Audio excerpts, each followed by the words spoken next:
It's not enough to be compassionate. One must act.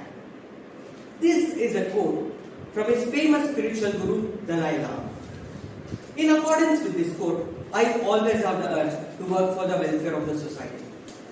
Good evening, Toastmasters and my dear friends. Good evening. Today I would like to share with you the journey from the darkness of my bedroom to the magical blue skies. I was born on 6 December 1987 to Mr. Venkatesh and Mrs. Smart. Though December 6th is famous for all the wrong reasons, I personally don't complain. Because not many would get to share the same birth date as their fathers. Few months after I was born, I was diagnosed with hemophilia. Hemophilia is a bleeding disorder wherein a person has deficiency of clotting factors and is prone to prolonged bleeds. This brought unfathomable stress and financial distress to my parents. However, being the only child, I was pampered. I was showered with unconditional and unlimited love. Life had to move on. As with any kid, it was time for me to join school. When it was time for me to join school, my parents were very clear. Which is the nearest school to home? Let's admit him there. So I spent a good part of my life within half a kilometer radius from my home. I always aspired to be a doctor.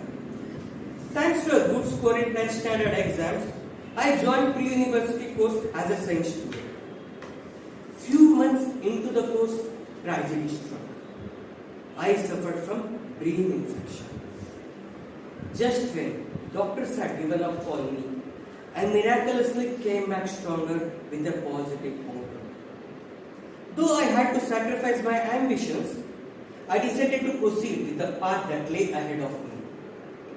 After intense pain, immense struggles, and extended phases of immobility, I finally finished Masters of Computer Applications in the year 2014. This was when I realized, being an educated professional, I should help others in distress. In the year 2014, I joined an organization for hemophilia care as a youth group leader. As a youth group leader, I had a 3-point agenda: awareness on hemophilia, fundraising, and mentorship. Few months into the volunteering journey, I got a job as a Java programmer. On the professional front, I had a great growth. On the volunteering front, my initiatives were yielding to better than expected outcomes. It was very important for me to balance my passion, profession, and responsibility. Just when I thought circumstances could not get any better, to my surprise, they got much better. In the year 2015, I was selected to be a part of an international leadership program which was to be conducted by World Federation for Hemophilia at Orlando, Florida. In the year 2016, I received confirmation for the event. Upon receiving confirmation for the event, I was overwhelmed with joy, as I would get to represent my country on an international platform.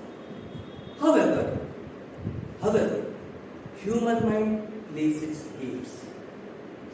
I began doubting myself. I began questioning myself. Vishal, can you travel to a foreign land alone? Vishal, are you fit enough? What if you get lost? What if your legs swell in the middle of the flight? What if something goes wrong? What if you get rejected by the immigration staff? Well, such thoughts were endless. But whenever anxiety tried to get the better of me, I would always tell myself, Vishal, you do your best and God will do the rest. Finally, everything was set for the travel. Upon receiving blessings from the elders and wishes from my dear ones, as I was boarding the flight from Bangalore, I could relive the growth from where I was to what I became. From being confined to bed to traveling to a foreign land all alone. From being unclear of the future to having responsibility of a community. From being on the cross of death to living my dreams. This was when I decided, no matter what I do, my life should be built with a positive intention to create an impact on the society. Ladies and gentlemen, this has been my magical journey